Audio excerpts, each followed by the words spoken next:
갈라디아 1장 18절 24절입니다.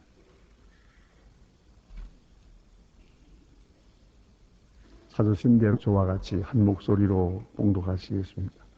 그 후에 3년 만에 내가 게바를 신방하려고 예루살렘 올라가서 저와 함께 15일 주의 형제 야고보 외에 다른 사도들을 보지 못하였노라. 보라, 내가 너희에게 쓴 것은 하나님 말씀의 거짓말이 아니로.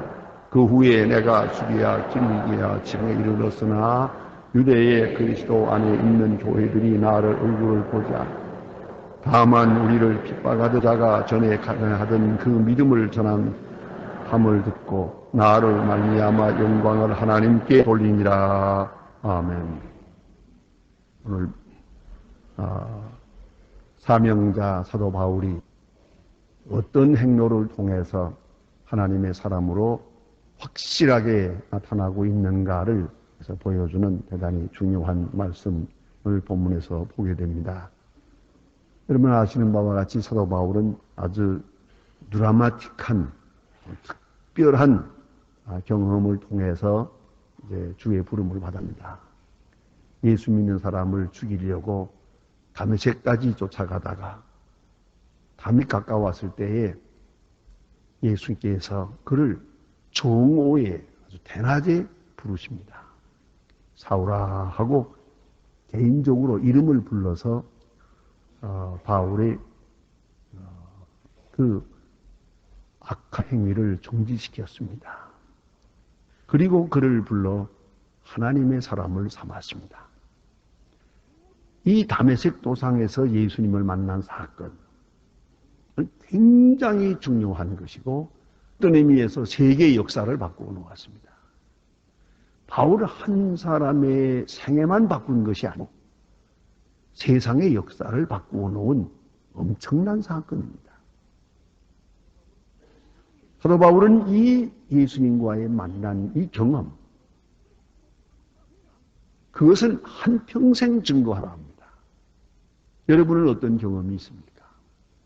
더구나 이 신앙적 경험, 또 스스러운 경험도 있을 것이고, 혹은 육체적으로 병을 걸렸다가 낫는 것이 있고, 또 사선을 넘는 일도 있고, 혹은 어떤 사람은 좀 꿈을 꾸고 그것이 보통 꿈이 아니요, 그 꿈을 통해서 삶의 길을 얻은 사람도 있을 것이고, 또 음성을 들은 사람도 있을 것이고, 환상을 본 사람도 있을 것이고, 나름대로 우리 그리스도인들 여러 가지 경험이 있는 줄 압니다. 이것을 통틀어서 우리는 신앙적 체험이랍니다. 이런 체험이 다 있을 겁니다. 나라고 하는 인격과 하나님의 역사와 만나는 관계에서 특별한 체험으로 느껴지는 그런 경험들이, 또 그런 사건들이 있을 줄 압니다. 바울은 다메섹에서 예수님을 만난 이 사건, 이것을 계시적 사건으로 생각했다. 이것은 분명히 계시라고 생각했어요. 하나님이 강권적으로 나를 만나주신 것이다. 내게 말씀하신 것이다. 이건 창조적인 계시라고 생각했습니다. 그것이 첫째요, 시의 소명적 사건입니다. 바울을 부르셨습니다. 부르셨다는 데 의미가 있고, 첫째는 이건 사명적 사건입니다. 불러서 쓰시는 겁니다. 너는 다메섹으로 들어가 네가 할 일을 이룰 것이다. 일방적으로 하나님께서 계속 말씀하시는 걸 볼 수가 있어요. 그래서 이것은 계시적이요, 소명적이요, 또 사명적인 그 사건으로 그는 이해하고 있습니다. 문제는 이 체험에 대한 그의 반응입니다. 이 체험을 놓고 그가 어떻게 했느냐는 겁니다. 그 점을 우리가 봐야겠습니다. 간혹 어떤 분들은 이런 좀 특별한 경험을 하면은 그날로부터 나를 불러요. 자꾸 돌아다니면서 간증한다고 그러고 소리 지르고 다니는데, 제가 간증을 좀 들어보니까 처음에 들을 때보다 몇 년 후에 들으니까 많이 보탰더라고요. 자꾸만 커지더라고요, 그게. 왜 그런 게 아니에요. 이 문제가 많아요. 바로 입을 열어서 이렇게 떠들는 거는 좀 문제가 있다고요. 그런데 그럼 바울은 어떻게 했나 봅시다. 이런 엄청난 경험을 얻고 네 가지 일을 했습니다. 네 가지 길로 갔어요. 그 첫째가 뭐냐면 아라비아로 갔어요. 이 아라비아의 체험이라는 것은 누구도 확실하게 말하기가 어렵습니다. 오늘 본문에 아라비아로 갔다 3년 만에 요 글자 때문에 아라비아에 3년 있었다고 생각을 합니다. 사람 3년. 아라비아가 뭐냐? 자기가 그 경험한 경험이 있지요. 이 경험을 다시 이제는 의식화해야 됩니다. 컨셉츄얼라이즈 해야 됩니다. 경험이란 그거는 의식 이전의 일입니다. 이런 경험을 이제 다시 의식화해야 돼요. 생각 속으로 이걸 끌어올려야 됩니다. 그래서 합리적으로 이해해야 되거든요. 자, 생각을 해야 돼요. 여러분 아시는 대로 어떤 경험이든지 생각이 함께하지 않는 경험은 꿈에 떡 먹은 것 같아요. 아무 의미도 없는 것이에요. 그래서 철학적으로 행위라는 것은 생각이 따르는 행위를 행위라고 해요. 생각 없이 하는 일은 그것은 아무 의미가 없는 겁니다. 인간의 경험이 아닙니다. 경험이란 생각이 돼야 경험이에요. 그래, 이 경험을 이제 생각을 하게 돼요. 그런 시간이 필요해요. 그게 철화되는 거예요. 왜 이런 일이 있었나? 좀 의심도 좀 해야 돼요. 이것이 무엇을 의미하는가? 깊이 생각해야 돼요. 그런 시간이 필요합니다. 그 다음에는 이것을 신학화해야 됩니다. 그래서 성경적으로 소화해야 돼요. 이런 경험이 성경적으로 어떤 의미가 있느냐? 성경적 맥락에 의해서 이것이 풀이가 돼야 되는 거예요. 그것이 없으면 안 돼요. 내가 아무리 좋은 경험을 했더라도 성경에 없는 건 가치가 없는 거예요. 그걸 알아야 합니다. 성경적으로 증명이 돼요. 특별히 성경의 그 긴 계시적 역사 속에서 이것이 계시 사건으로 해석이 돼야 돼요. 그런 시간이 필요해요. 그건 우리가 무엇보다도 중요한 겁니다. 우리가 경험했을 때 바로 이거 하나님 사다 그럴 건 못 돼요. 마귀의 역사인지 내가 꿈을 꿨는지 환상을 보았는지 그거 말할 수가 없어요. 성경적으로 이게 증명이 돼야 돼요. 그걸 꼭 알아야 됩니다. 그래서 그는 3년이라는 시간이 필요했습니다. 옳은지 그동안에 많은 성경을 읽었었다고 생각해요. 명상하고 기도하고 성경 읽고 명상하고 기도하고 성경 읽고 그러면서 이제 그의 경험을 이제 체계화합니다. 그리고 특별히 예수 사건, 예수의 십자가와 부활 사건을 이제 그가 아는 성경적 지식 안에서 재해석을 합니다. 우리가 예수를 믿는다는 건 뭘 의미하느냐? 그래서 그가 유명한 두 요소를 찾게 되는 것이에요. 아브라함이 하나님을 믿음에 이것을 의로 여기시고 여기서 믿음으로 의롭다 하는 중요한 교리의 근거를 아브라함에게 둡니다. 그리고 하박국으로 돌아가서 의인은 믿음으로 말미암아 살리라. 이 두 요절이 바울에게 있어서는 대단히 중요한 요절이다. 그리고 그 요절에 의해서 믿음으로 의롭다함을 얻는다는 그 교리에 의해서 전 성경을 쫙 해석을 하게 됩니다. 그런 시간이 필요했어요. 이렇게 성경적으로 확실히 체계화하고 신학화한 다음에 나가서 복음을 전하게 됐다 하는 것을 해야 됩니다. 아무리 바빠도 준비 기간은 필요합니다. 가끔 어떤 분들 보니까 선교사로 가겠다고 그래요. 그래 무슨 공부를 했느냐? 공부한 거 없어요 그래요. 안 되죠. 선교사로 가면 준비가 필요해요. 아무리 바빠도 준비해야 돼요. 그때 제가 늘 하는 말이 있습니다. 바울도 3년이 필요했고 예수님은 30년 준비하고 3년 일했고, 모세는 40년 동안 준비, 40년, 80년을 준비했어요. 하나님은 그렇게 즉흥적이고 주먹국으로 그렇게 하시는 분이 아니라고. 그런 거로 꼭 준비의 기간이 필요하다고 그렇게 말합니다. 이 3년을 준비했다는 거 대단히 중요한, 아라비아로 가서 깊은 명상과 연구의 시간이 있었다. 이미 받은 계시에 대한 성경적, 신학적 해석을 해서 확실한 체계를 만들어 가지고 복음을 전하게 됐다는 것을 잊지 말아야 되겠고요. 그래서 그는 3년 동안 깊이 생각했어요. 성경에 대해서, 제사에 대해서, 특별히 율법에 대해서. 도대체 율법은 무엇을 의미하느냐? 생각해야 했어요. 자기 자신에 대해서.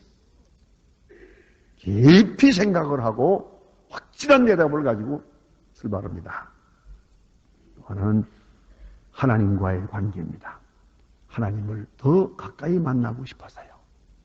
다메섹 도상에서 만난 그것만 가지고, 한 사건만 가지고 복음 전선에 뛰어들 수는 없어요. 그래서 모세가 호렙산에서 또 시내산에서 하나님을 만난 것처럼 말입니다. 꼭 그는 좀 더 깊이 알아야겠습니다. 그는 다메섹에서도 그 무서운 환상이 임할 때 뭐라고 합니까? 주여 누구십니까? 그렇게 말했던 사람이에요. 당신 누구요? 이렇게 확인하려고 들었던 사람입니다. 그렇기 때문에 그냥 섣불리 대들지 않았어요. 그는 분명히 시간이 필요했어요. 그래서 보다 더 깊이 하나님의 뜻을 알고 또 하나님과 깊은 사귐을 가져야 했어요. 그래서 이 고린도 후서에 보면 유명한 말씀이 있지 않습니까? 내가 삼층천에 올라갔었다.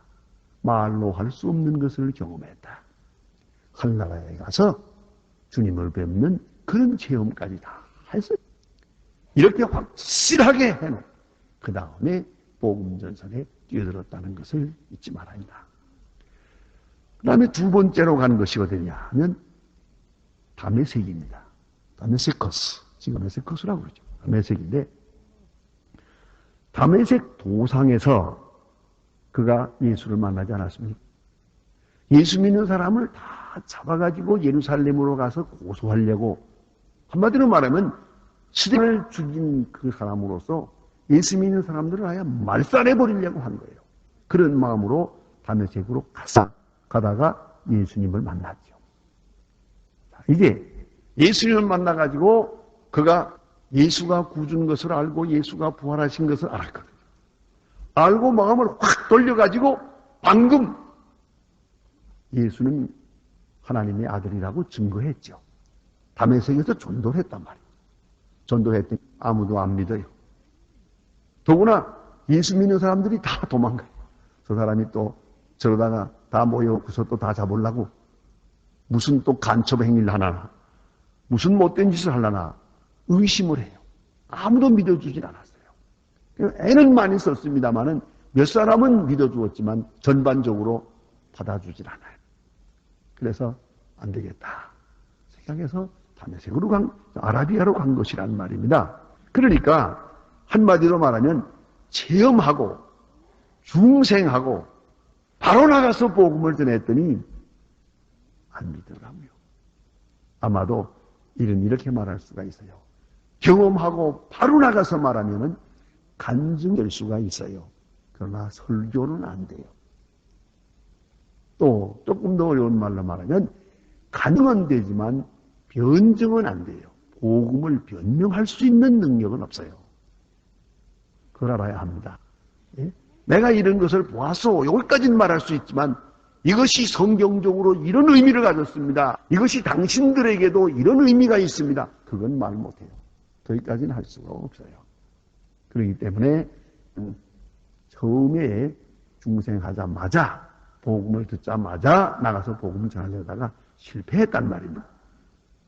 이거 다른 말로 말하면 무슨 말이고 하니 체험은 했는데 기도가 없었어요. 깊은 신학적 연구가 없었어요. 그래서 실패했잖아요. 이제 그들 다시 돌아가서 이제는 3년 동안 기도하고 3년 동안 연구하고 이제 가서 그들에게 지난 옛날을 얘기하면서 다시 가서 설명하고 싶어요. 그때 내가 경험한 것이 이겁니다. 그의 성서적 의미는 이렇습니다. 율법과의 관계는 이렇습니다라고 똑바로 확실하게 설명하고 싶었어요. 다시 말하면 실패한 과학에 대한 만회를 하고 싶었어요. 그때의 섣불리 자기가 말한 것으로 인해서 확실한 믿음을 갖지 못한 분들에게 다시 가서 확실한 설명을 하고 싶었어요.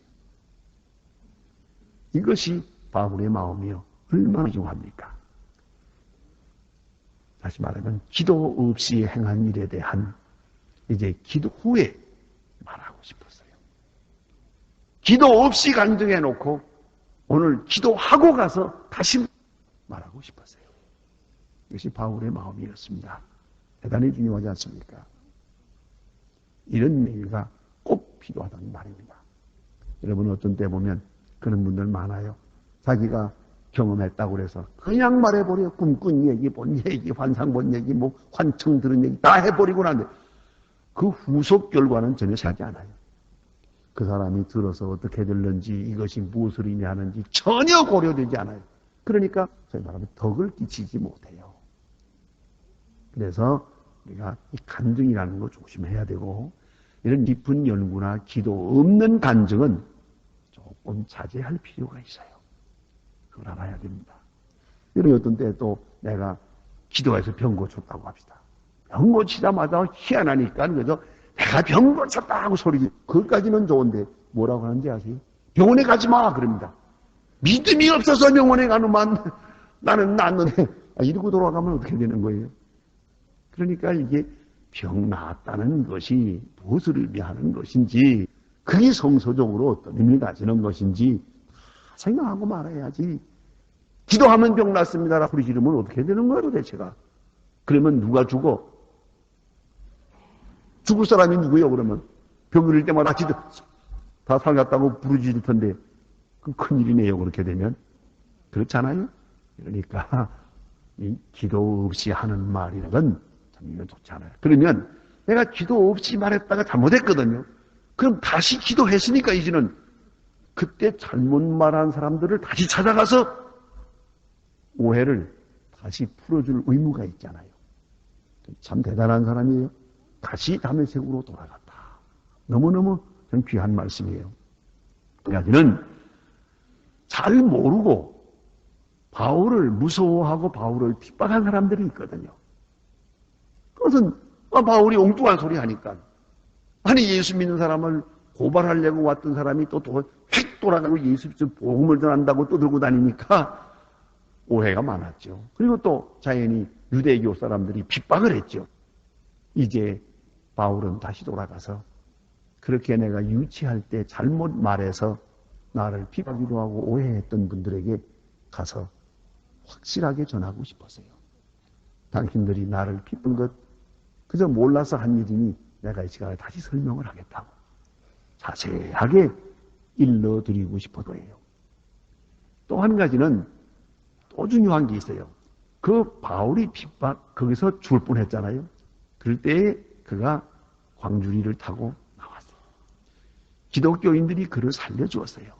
다시 말하면 그를 숨겨주어서 도망하게 해주어서 도망할 길을 열어주어서 바울이 무사했거든요. 신세가 아파야 되잖아요. 그때 그렇게 소중한 신세를 잊고 이제 인사 한 번도 안 하고 도망가고 말았으면 되겠어요? 돌아가서 옛날 얘기를 하면서 그때 나를 이렇게 광주리 태워가지고 나가게 해주시고 나를 살려주시고 그저 아무것도 모르는 나를 예수의 이름으로 영접해 주시고 살려주신 거 고맙습니다. 고맙습니다. 그 내가 오늘까지 살아있고 이제부터 내가 복음을 전함으로 은혜를 갚을 작정입니다. 그렇잖아요? 그런 시간이 필요해요.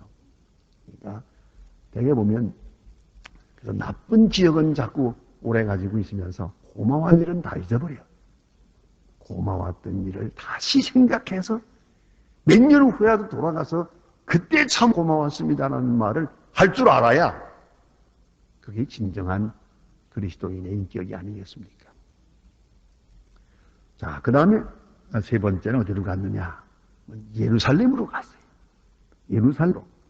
그러니까 그가 회심한 후에 3년 후에 아라비아로 가서 3년을 있다가 그 다음에 이제 예루살렘으로 가는데 예루살렘은 왜 가느냐 하는 겁니다. 바울의 복음과 사도적 전승에 대한 확실한 연결을 하기 위해서입니다. 예루살렘에는 지금 야고보가 있고 베드로가 있어요. 이분들이 교회의 어른이요. 소위 말하면 아포스톨릭 처치, 사도적 교회, 사도적 권세가 거기에 있습니다. 교회의 본부가. 그러면 사도 바울이 예수를 믿으면 이제 난 나대로 전할 거요. 누가 내가 이 간섭할 거요. 나는 하나님 앞에 직통이요. 예수님 나에게 직접 말씀했는데 누가 나에게 이래라 저래라 할 거냐? 나는 누구의 간섭도 받을 수 없다. 그리고 마음대로 돌아다니면서 복음 전하고 그렇게 하지 않았어요. 그런 예루살렘에 가서 야고보와 베드로를 만나서 그들로부터 지시를 받는 거예요. 당신들은 예루살렘 중심에서 나는 이방에서 복음을 전할 거예요. 이렇게 서로 하나가 된 유대를 확실히 해야죠. 같은 예수를 전하는데 당신네들은 유대 사람들에게 나는 이방 사람에게 복음을 전하게 되겠습니다. 그리고 좀 더 알고 싶었던 것, 예수님에 대하여 알고 싶었던 것을 물었겠죠. 좀 더 나아가서는 교회는 어떻게 조직하는 겁니까? 교회의 직분을 어떻게 해야 되는 겁니까? 선배에게 물어야죠. 이게 그는 아주 겸손하게 베드로와 이런 야고보로부터 지시를 받게 됩니다. 그러니까 계시라고 해서 단독적인 행위를 해서는 안 돼요. 계승적 관계를 이어가야 되는 걸 잊지 말아야 합니다. 특별히 교회적으로 그걸 알아야 돼요. 교회적인 그런 일치적 성격을 분명히 해야 될 필요가 있어요. 그래서 교회의 가장 높은 어른인 베드로와 야고보를 가서 만나게 됐고 그들과 함께 지내면서 지냈다. 그러나 바울은 이런 말을 하나 해요. 여기서 사도 야고보 외에 다른 사도를 보지 못하였노라. 이 말이 중요해요. 또 많이 만날 필요는 없어요. 여러 사람을 만나서 친교하고 뭐 그러진 않았어요. 단 바울과 야고보 이런 분들을 만나서 베드로와 야고보를 만나가지고 거기서 지시를 받고 교회의 하나됨의 성격을 분명히 하고 그리고 다시 출발했다 하는 말입니다. 그렇지 말하면 그래서 사람 만나는 것은 최소화했다고 하는 것을 사도 바울은 말하고 있습니다. 자, 그 다음에 네 번째로 간 데가 어디냐? 시리아 길리기아입니다. 시리아와 길리기아 같다. 길리기아는 다소가 있는 지방입니다. 길리기아 지방에 다소라는 마을이 있어요. 거기가 자기 고향이에요. 한마디로 말하면 고향으로 갔다 그 소리예요. 왜 고향을 갔느냐는 거죠. 이것 또한 생각해야 돼요. 그가 이제 예수를 믿고 복음의 사람으로 복음을 전하려고 할 때 그러면 첫 번째 선교지를 자기 고향을 삼았어요. 길리기아 다소로 갔어요. 왜요? 고향 사람 먼저 구원하기 위해서. 이 얼마나 중요한 겁니까? 내가 사랑하는 사람, 내 친척. 그래서 로마서 9장에는 내 고륙 친척이 그리스도에게로 돌아온다면 내가 그리스도에게서 끊어질지언정 원하는 바로다. 그러지 않습니까? 그리스도에게서 끊어질지언정. 그게 무슨 말입니까? 사도 바울은 그리스도와 나 사이의 사랑을 누가 끊어?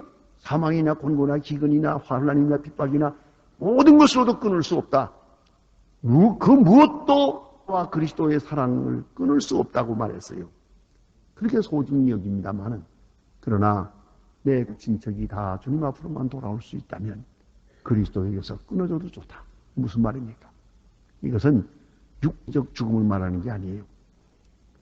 그저 단적으로 말하면 내가 지옥을 가더라도 내 고립 친척이 주님 앞으로 돌아올 수 있다면 그걸 바란다고 했어요. 이 얼마나 간절한 소원입니까? 그러니까 여러분, 이 한 사람을 예수 믿게 한다는 것, 특별히 사랑하는 사람을 예수 믿게 한다는 것, 그것을 위해서는 절대 무슨 희생을 아껴서는 안 됩니다. 그거 돈이 문제입니까? 시간이 문제입니까? 심지어 생명이 문제입니까? 바울은 그랬어요. 그리스도에게서 끊어질지언정 그만큼 그는 간절히 소원했다는 것이죠. 사실로 그래요. 바울이 그것을 실천했습니다. 전도 여행을 할 때 보면 어디 가나 유대 회당에 들어가서 전도해요. 근데 핍박은 꼭 태반이 유대 사람한테 받아요. 계속 핍박받으면서도 계속 유대 사람에게 전도해요. 끈질기게. 이것이 바울의 마음이에요. 여러분 어떻게 생각하십니까? 내가 언젠가 한번 일본에 갔을 때 일본 교회가 부흥된다 그래서 그 어느 목사님들하고 얘기합니다. 그 일본에 있는 목사님 한 분이 그러더라고요. 일본 교회에 부흥되기 힘들어요. 그래요. 왜냐고니까 제가 아는 친구 일본 목사님이 계시거든요. 그 일본 목사님의 그 아들, 딸이 둘이 있는데 다 교회 아닌데요. 그래서 그 목사님 보고 그랬대요. 그 당신 그 아이들 다 교회 안 나오는데 그래서 되겠냐고. 아이들 나오도록 지도해야지. 그러니까 그 일본 목사님이 그러더랍니다. 종교는 자유인데 내가 뭘 믿으라 말아 하느냐. 저 정도는 교회가 되겠냐. 여러분 이걸 아셔야 돼요. 바울이 뭐라고 하고 있어요 지금. 내가 지옥을 가더라도 이런 간절한 마음이 있어야 돼요. 무슨 희생을 치러서라도 저들을 인도해야죠. 네? 그 뭐죠? 내 사랑하는 자가 먼저예요. 우리가 보세요. 조그만 음식만 맛있는 게 있어도 다른 사람이 먼저 생각이 나는데 어떤 사람은 또 그게 목이 넘어가지도 않는다는데 그러나 이러면서 어떻게 복음을 듣고 구원을 받고 그 은혜를 감격해하면서 전도 안 하겠다는 게요. 지금 이래서 늘 생각합니다. 효자 중에 최고 효자가 부모님 예수 믿게 하는 사람이에요. 어떻게 해서든지 예수 믿게 하는 거.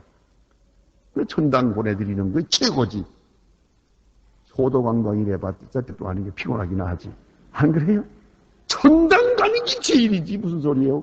그 부모님 천당 보내드리는 거 이보다 더 중요한 게 돼 있어요.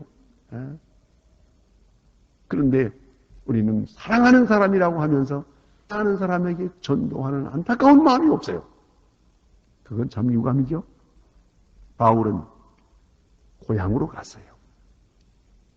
이제 하나님의 사람으로 사명자가 될 때 맨 먼저 그 사람, 내 고륙 친척 그들에게 가서 복음을 전하려고 했다는 말입니다. 자기가 믿는 예수를 사랑하는 친척들에게 전하려고 했다. 그 귀한 마음을 깊이 생각해야 됩니다. 그 다음에 오늘 본문 성경에 보면 이 끝에 결론이 이렇게 나옵니다. 다만 오늘 핍박하던 자가 전에 자매하던 그 믿음을 지금 전한다 함을 듣고 나로 말미암아 영광을 하나님께 돌리니라. 이 마지막 말이 너무너무 귀해요. 나 말미암아 하나님께 영광을 돌리니라. 여러분 스스로 생각해 보세요. 나로 말미암아 하나님께 영광이 돌아갑니까? 복이 돌아갑니까? 이걸 잊지 말아야 돼요. 제가 어느 때 한번 상점에 들어가서 뭘 살려고 했는데 어떤 아주머니가 하나 들어와서 물건을 사요. 핸드백 산다고 고르는데요. 내가 자세히 모셔봤지만 한 20개 고르는 것 같아요. 꺼내놓고 만져보고 뭐 얼마요? 비싸요? 얼마놓고 꺼내놓고 한 20개 꺼내놓고 휘젓고 돌아가더니 안 사요 그러고 가버려요. 그러니까 그 주인이 말이에요. 내가 목사인 줄을 모르는 거예요. 내 듣는 데서 하는 말이 졌다 왜 내가 다 집사니까 내가 교회 안 나가지. 그 말에 그만 한 번 얻어맞는 것 같더라고요. 너무 마음이 아파요. 여러분 제발 부탁인데 물건 너무 깎지 마세요. 생전 깎아봤자 그걸로 부자 되는 사람 없어요. 돌아가야 합니다. 그 부자 못 돼요. 그래서 마음만 상했지. 저는 아예 안 깎는 걸로 소문났습니다만 달라는 대로 다 줘요. 그래 봐도 손에 한 봅니다. 그 여러분 마음만 나빠져요. 그 다음에 한 가지 또 있어요. 많이 깎은 물건은 빈들이 그 물건을 사랑하지 않게 돼요. 왜요? 무슨 말인지 아시겠어요? 심리학적으로 더 깎을 걸 그 생각이 있어요. 또 하나 있어요. 많이 깎고 샀기 때문에 이게 가짜인가 봐. 그러니까 깎아줬지. 그 물건 안 쓰게 된다고요. 이건 가보세요. 많이 깎은 물건 절대 쓰지 않습니다. 그러니까 여러분이 손에 있는 그 물건의 가치가 점점 떨어지는 거예요, 이게. 아세요? 비싸게 주고 산 건 비싼 거예요. 누가 뭐래도. 이건 소중한 거예요. 그러나, 생각해 보세요. 10,000원짜리 5,000원에 사면요. 집에 돌아와서 그거 안 사요. 아, 이게 가짜인가 봐. 이렇게 되거든요. 그렇기 때문에, 그런 얘기고, 어쨌든 우리가 어떤 행동을 하든지, 여러분, 많이 양보고 많이 손해보세요. 단, 나로 인해서 하나님께 영광이 돌아가도록 하세요.